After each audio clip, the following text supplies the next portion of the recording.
নমস্কার বন্ধুরা, মালতী কিচেনে তোমাদের সবাইকে স্বাগত। আজ নিয়ে এসেছি সজনে ডাঁটা দিয়ে আলু দিয়ে, আর সঙ্গে রইল চারা মাছ, চারা পোনা দিয়ে ঝোল বানাবো। সকল বন্ধুদের কাছে আমার অনুরোধ রইল সম্পূর্ণ ভিডিওটা দেখার জন্য। এখানে সজনে ডাঁটা আছে 200 গ্রাম। তো সজনে ডাঁটা ভীষণ উপকারী, আমরা সকলেই জানি।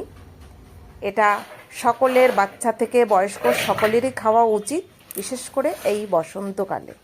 এখানে দেখো চারা মাছ নিয়ে নিয়েছি, আর আলু কেটে নিয়েছি পাতলা পাতলা করে, সজনে ডাঁটা নিয়েছি, কাঁচা লঙ্কাও চিড়ে নিয়েছি। আগেও আমি করেছি, এখানে কাঁচকলা সজনে ডাঁটা আলু দিয়েও মাছের ঝোল করেছি। আজ শুধু সজনে ডাঁটা আলু দিয়ে মাছের ঝোল করব। তো কড়াইতে আমি এখানে তেল বসিয়ে দিচ্ছি, আর এখানে মাছ আছে 6 পিস মাছ আছে। আর এই পাতলা ঝোলটা বিশেষ করে ছোট মাছ দিয়ে ভালো লাগে খেতে, যেমন রুই মাছ, কাতলা মাছ, চারাপোনা, তেলাপিয়া, শোল মাছ, জ্যান্ত মাছ দিয়েই বেশি ভালো লাগে খেতে। মাছে আমি ভালো করে নুন হলুদ মেখে নিচ্ছি।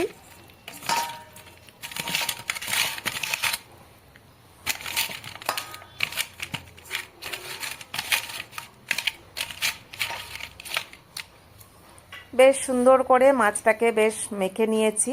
এইদিকে তেলও আমার গরম হয়ে গেছে। এবার একটা একটা করে মাছ তেলের ওপরে দিয়ে দেব।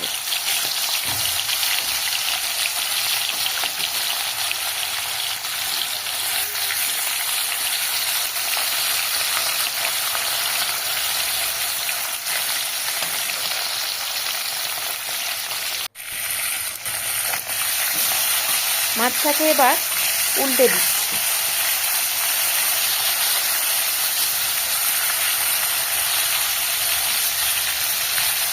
এই সজনে ডাঁটা দিয়ে সবথেকে নিরামিষও ভালো লাগে, আর বিশেষ করে এই জ্যান্ত মাছগুলো দিয়ে ভালো লাগে। সামুদ্রিক মাছ দিয়ে খুব একটা ভালো লাগে না।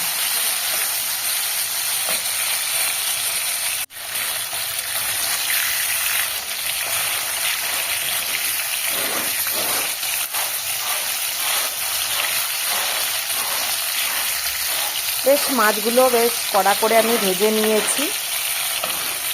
এবার মাছগুলো তুলে নেব।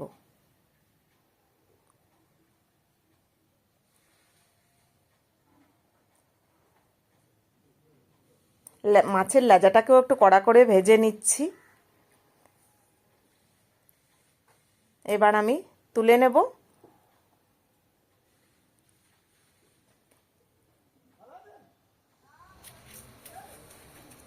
এখানে যে তেলটা রইলো তার মধ্যে আমি জিরে ফোড়ন দিচ্ছি, জিরে তেজপাতা ফোড়ন দিচ্ছি। এখানে তোমরা কালো জিরেও ফোড়ন দিতে পারো, তবে জিরে তেজপাতাটা আমার কাছে বেশি ভালো লাগে তাই। তারপরে যে পাতলা পাতলা করে আলু কেটে রেখেছিলাম, আলুগুলো দিয়ে দিলাম।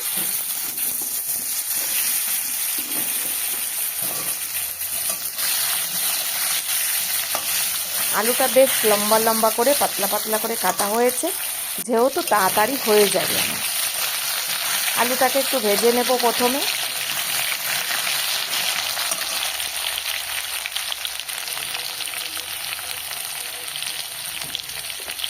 এখানে আমি নুন হলুদ দিয়ে দিচ্ছি।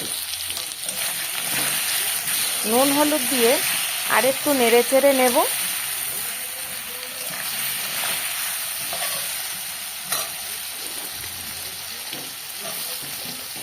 কয়েকটা চেরা কাঁচা লঙ্কা দিয়ে দিচ্ছি। তারপরে যে সজনে ডাঁটাগুলো দিয়ে দিচ্ছি। সজনে ডাঁটাগুলো দিয়ে আবারও আরেকটু নেড়ে নেব। সজনে ডাঁটাগুলো সবসময় একটু পরে দিতে হয়, কারণ সজনে ডাঁটাটা খুব তাড়াতাড়ি সেদ্ধ হয়ে যায়। অল্প করে জল দিয়ে আর একটু কষিয়ে নেব।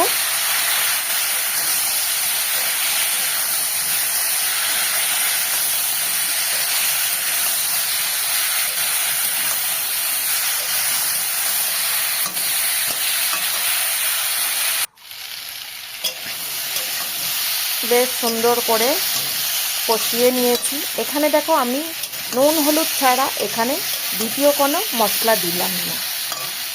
কারণ জিরের গুঁড়ো ধনের গুঁড়ো দিলে হয়তো ঝোলটা একটু বাড়তো, কিন্তু ঝোলটা অত ভালো লাগবে না খেলে। এটা নুন হলুদ দিয়ে ঝোল করলে সব থেকে বেশি ভালো লাগে। এবার বেশ করে ঝোল দিয়ে দিলাম, যেহেতু পাতলা ঝোল বলেছি।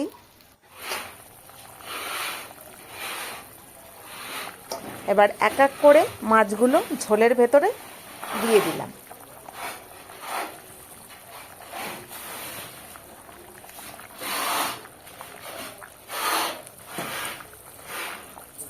ঝোলটা ফুটতে শুরু করে দিয়েছে, একটু চাপা দিয়ে রেখেছিলাম।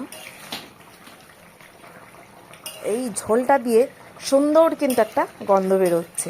যারা এই সজনে ডাঁটা দিয়ে মাছের ঝোল খাও তারা তো সকলেই জানো যে এর স্বাদ কী। আর যদি কেউ না খেয়ে থেকেছো, একবার হলেও এইভাবে মাছের ঝোল, যে কোনো মাছ, তবে জ্যান্ত মাছ দিয়ে খাবার চেষ্টা করো, ভীষণ ভালো লাগবে এবং বাচ্চাদেরও খাইও।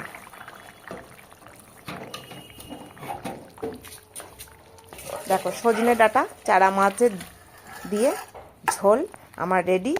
এবার নামিয়ে নেব, আর এটা গরম ভাতের সঙ্গে খেতে ভীষণ ভালো লাগবে।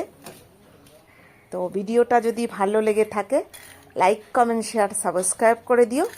দেখা হবে পরের ভিডিওতে। ভালো থাকো, সুস্থ থাকো, ধন্যবাদ।